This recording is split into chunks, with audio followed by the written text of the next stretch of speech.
Ito ang tatlong technique para makahanap ka ng trabaho kahit na wala kang experience. Kung naghahanap ka ng trabaho ngayon at nahihirapan ka dahil wala kang experience, tapusin mo ang video na to dahil dito ko ilalatag ang tatlong technique na alam ko based sa experience ko para makahanap ka ng first job mo o una mong trabaho at makahanap ka ng mapagtatrabahuan mo. Ayos! Ako pala si Kyle, may 3 years accounting experience ako at tumutulong ako sa mga negosyante sa workflow automation at sa accounting system. Kaya tara, let's go! Pero bago yan, ito muna kwento. Pagka-graduate namin ng senior high school, buryong-buryo ako nun. Kasi nga, sa buong senior high school namin, nag-modular kami dahil nga kasagsagan ng pandemic yun. At doon ako halos nasa bahay lang, nag-aaral at nabebenta-benta online. Yun ang ginagawa ko nung kasagsagan ng pandemic. Nagbebenta-benta online at saka nagmo-modular para sa school, sa senior high school. Nung pagka-graduate namin ng senior high school, parang may delay. Ewan ko, nakalimutan ko ng mga pangyayari nun. Pero sa pagkakaalam ko, ang haba ng gap, para sa akin ang haba ng gap ng pagka-graduate ng senior high school to college. Kaya ang dali ko na buryo nun. Sa sobrang buryo ko, gusto ko magtrabaho. Sabi ko sa nanay ko, ma, gusto ko magtrabaho. Kahit ano, wala akong pipiliing trabaho. Basta gusto ko lang mag-try na magtrabaho. Ito problema. Wala nga akong work experience. Marunong ako magbenta. Marunong akong mag-social media. Marunong ako sa mga bagay-bagay na yan. Kung work experience sa field, kahit na anong trabaho, wala akong experience dyan. Like, literal na yung sa employment, wala pa akong experience dyan. Naalala ko, yung kaibigan kong churchmate, nagtatrabaho siya sa isang banana chip factory. Tinanong ko siya, Brad, baka hiring kayo ng trabahante dyan sa banana chip factory nyo. Willing ko magtrabaho. Nagdalawang isip pa yun Sa pagkakaalala, nagdalawang isip pa yun. Kasi ang tingin niya sa akin, yung mga magagaan lang yung kaya kong trabaho. Hindi niya alam na independent ako Sabi ko, kahit na mabigat yan, kayang-kaya ko yan. Kasi sanay ako sa field dati, sa tatay ko, sinasama niya ako sa mga mabibigat na trabaho. Dahil banana grower yung tatay ko. Kaya yung kamay ko, matigas to. Basta sanay ako sa mabibigat. Kaya fast forward, nung officially na na-hire ako, hindi ko akalaing ma-hire talaga ako. Trinay ko lang mag-apply. Nung na-try kong magtrabaho, hindi ako masyadong nahirapan talaga. Like, sobrang basic para sa akin. Kasi nga, nasanay na ako sa mga mabibigat. Ganito lang ako, parang spoiled brat lang ako tingnan. Pero, sanay ako sa mga fieldwork. Kahit hindi halata. Kaya thankful ako sa tatay ko na sinanay ako sa mga mabibigat. Sinanay niya talaga kung ano man yung ginagawa niya as banana grower dati. Sinama-sama niya ako at sa mga gawain sa mag-eco-construct yung bahay. Pinapatulong niya talaga ako para maging mas masanay ako sa mga mabibigat. Nagamit ko naman talaga sa pagiging banana chip cooker ko. Sa pagkakala ko, hindi ako banana chip cooker Pero yun yung naging second position ko nung trumabaho ako sa banana chip factory. Yun na nga, fast forward. Yun yung isa sa mga trabaho ko. Doon ako nagka-SSS, doon ako nagkakapag-ibig, doon ako nagka-literal na mabuting mamamayan at may ambag sa mundo. Doon nagsimula yung employment journey ko. At doon na nagkasunod-sunod, nagkadugtong-dugtong yung mga naging sunod kong trabaho, naging sunod kong kliyente, hanggang sa tumalod sa corporate, hanggang sa tinatrabaho ko ngayong mga business. Doon na nagdudugtong-dugtong lahat. Dahil nagsimula yun doon sa referral lang ng kaibigan ko. At dahil sa dami ko ng employer na nadaanan o daming negosyong nakatrabaho, doon ko na rin napag-aralan na may mga iba-ibang technique pala para ma-hire ka kahit na wala ka experience. Kahit yung as a banana chip cooker, wala din akong experience doon no tumalon as a bookkeeper, as a freelancer, as a accounting clerk, hanggang sa ngayong mga ginagawa ko. Iba-ibang industry yon. Kaya kahit na may experience ako sa employment, iba pa rin industry yung tinatalunan ko, parang nahulog pa rin na wala ko experience. At dahil sa sobrang dynamic ng employment history ko, doon ko napagtanto-tanto, may mga technique para ma-hire ka kahit na wala ka experience. At isi-share ko dito sa video na yan. Syempre, okay, start na tayo. Isa sa mga technique para ma-hire ka kahit wala kang experience ay ang ask referral from a friend or relative. May mga privilege kasing mga tao na yung kapatid nila o relatives may mga negosyong umaandar. At i-take advantage nyo yun. Dahil hindi lahat ng tao nabibigyan ng relatives o kapamilyang may negosyong umaandar. Kaya it's your privilege as a relative niya para makaambag sa negosyo nila. And it's going to be the first experience sa employment journey mo. Ang minsan kasing misconception, kasi relative yan o kamag-anak yan, nakakatakot mag-apply dahil baka anong masabi, ganyan. Pero para sa akin, it's a big privilege talaga na may kapamilya ka or relatives kang may negosyong umaandar.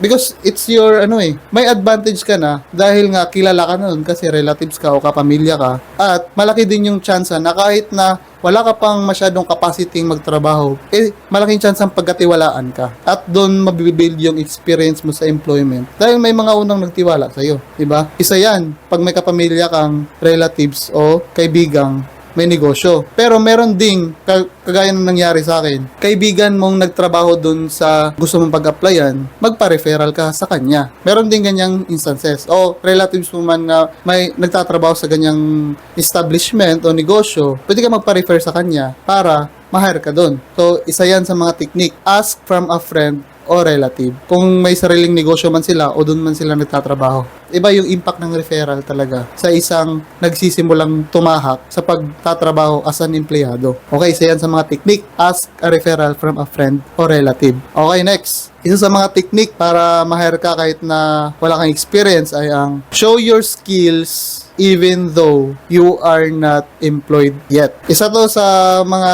nagamit ko nung from banana chip cooker ako, tumalon ako sa pagiging bookkeeping or freelancer. Like, know-how talaga ako. Wala talaga akong idea kung paano mag-work talaga yung freelancing na bookkeeping na yon. Sa pagkakaalam ko lang na as a banana chip cooker, ininvest ko ng course yung mga na-earn ko. Course ng bookkeeping, para US bookkeeping. Ininvest ko lang doon dahil may alam na ako sa accounting dahil nga ABM yung kinuha kong strand sa senior high school. In-apply ko yung mga accounting basics doon sa US bookkeeping na ginagamitan ng software. And it turns out na napakadali naman pala basta alam mo lang yung accounting basics. Doon, inaral ko hanggang sa inaral ko siya ng inaral, inindat ko yung skills ko na gano'n hanggang sa naging confident ako mag-apply. Ito na rin yung problema. Sa sobrang bata ko noon, di ko na maalala nga anong edad ko noon basta before 20. Siguro nasa 18 or 19 ako noon. Sa sobrang bata ko pa, halos walang magtiwala sa akin when it comes sa financial. Kasi financial yung bookkeeping at napaka sensitive information noon. Kailangan somehow adult ka or something yung edad mo ay at least na trusted na. Ako, wala pang experience, tapos napakabata pa. Medyo yun yung challenge kong time na yun. Wala akong ibang ginawa. Show your skill even though you're not employed yet. Ang ginawa ko, gumawa ko ng maraming tutorial sa YouTube. Nag-tutorial ako na ganito yung gawin kapag mag-receive payment ka, paano set up kapag ganito yung mangyari sa business transaction. Nag-tutorial ako ng marami. Balikan nyo yung YouTube channel ko. Mga bookkeeping yun mostly. Sa mga una kong mga naging vlog, mga tutorial, bookkeeping yun. Scroll nyo 2 years ago, 3 years ago, yun yung ginagawa ko. Kasi, I show my skills even though I'm not employed. Sa daming nakakita nun sa LinkedIn, sa YouTube, sa mga connect ko na sa LinkedIn, nakilala ako. Yung mga nakilala ko, yung mga hindi na makahandle ng kliyente, dun ni-refer sa akin kasi sino ko sa mundo na alam ko yung gawin talaga. Nakita naman nila na paano ko mag-explain, paano ko gawin, alam ko naman ginagawa ko. Dun ako napagkatiwalaan at dun nagsimula yung bookkeeping kong nakarir talaga na dun ako doon ako may experience sa accounting tsaka sa bookkeeping. Dahil doon nagsimula, I show my skills even though I'm not employed yet. So, isa yan sa mga pwede mong gawin din para makahanap ka na sa una mong trabaho. Alam kong may kaya kang gawin.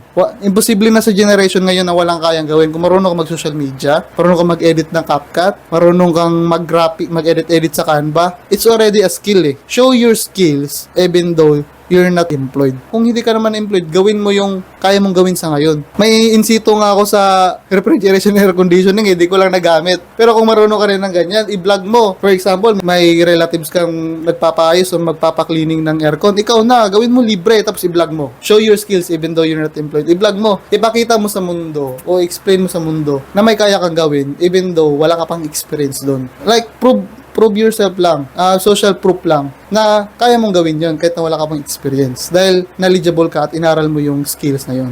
Okay, so yan sa mga pwede mong gawin ha. Show your skills even though you're not employed yet. Okay, next. Isa sa mga technique para ma-hire ka kahit na wala kang experience ay ang hire yourself. Kung walang nagtitiwala sa'yo, ikaw muna magtiwala muna sa sarili mo. Alam mo ba, may kwento ako. 2 years ago ata yung vlog na yun ko. Sa LinkedIn. Nabalikan ko lang yung LinkedIn ko ngayon eh. 2 years ago, may blinag ako doon. Ang sabi ko doon, kung nahihirapan ka na maghanap ng trabaho, i-hire mo muna sarili mo. Kasi hindi mapagkakatiwalaan yung sarili mo, kung pati sa sarili mo, hindi mo kayang pagkatiwalaan for the meantime. Diba? For example, marunong kang mag-video editing. I-edit mo muna yung sarili mong video. Diba? For example, gusto mo mag-social media manager. I-manage mo muna yung sarili mong social media, di ba? For example, may aircon kayo, tapos marunong ka mag-ayos ng aircon o maglinis ng aircon, linisan mo muna yung sarili nyong aircon. Ang gusto ko lang namang ipunto dito na kung wala mong nagtitiwala sa'yo, especially ito kasi yung naging experience ko kasi sobrang bata ko talagang nagsimula eh. Walang halos nagtiwala sa akin.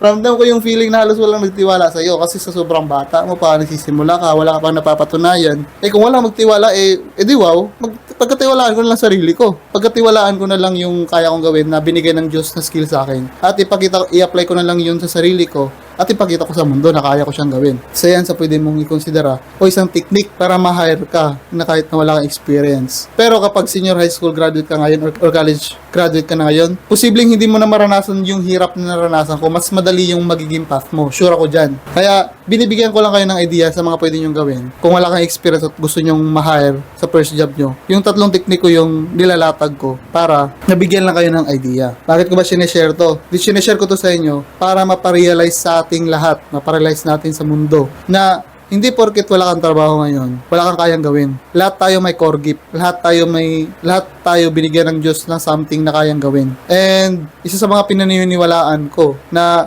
yung something na yun ang binigay ng Diyos sa atin para makapagsimula tayo na kahit na maliit, makaka-move forward pa rin tayo sa buhay. Sinong nag-aakalang naging first job ko lang after ko nag-senior high school graduate ng ABM, Accountancy Business Management, naging first job ko, banana chip cooker. Nagpatuloy lang ako sa buhay.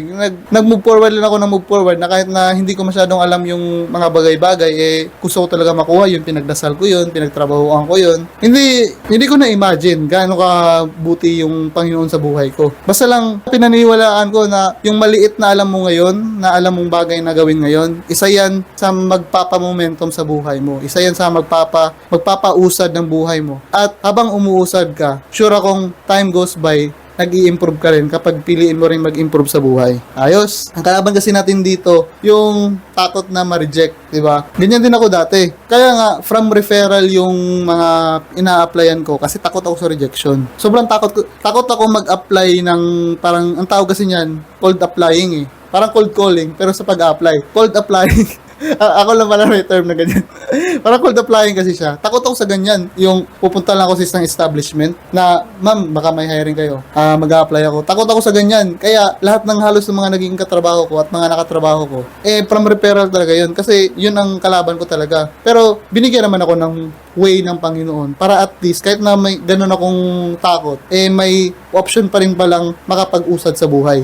At pwede mong gawin yun. Okay, kung nahihirapan ka mag-apply ngayon, kasi sobra ng daming mga taong naghahanap din ng trabaho, alam ko mahirap mag-apply din ngayon. Pero, isa lang masasabi ko, umusad ka lang. Dahil someday, somehow, kapag pinagtrabahoan mo yan, napakadaming opportunity hindi nakikita ng mata ng tao. Napakadaming opportunity sa mundo. At kapag nagpatuloy ka lang sa buhay, nag-umusad ka lang ng umusad, ginamit mo lang yung mga meron ka, mga skills na meron ka, at nag-usad ka lang sa buhay, sure ako, someday somehow, ang Panginoon, bibigyan ka ng tamang trabaho na para sa'yo, na nag-fit talaga sa karakter mo, at doon ka talaga nilagay ng Diyos, para mag-grow ka as a human being. Kaya patuloy lang tayo. Wala ka mga experience ngayon lang yan. Kung uusad ka, magkaka-experience ka din. Basta kung nahihirapan ka, apply mo lang yung 3 technique na binigay ko sa'yo. Sure ako dyan, tataas ang chance mong ma-hire ka, at tataas yung tiwala ng mga tao sa'yo. Okay, G. Salamat sa panonood, guys. At kung may natutunan ka, please comment, share, and subscribe naman sa aking channel. At follow nyo ako sa LinkedIn at sa Facebook. At message nyo lang ako pag may kailangan kayo. Okay? Yun lang, guys, sa video na to. Maraming salamat sa panonood. Hanggang sa muli at huwag kalimutan na ang faith without action is fiction. Bye, guys.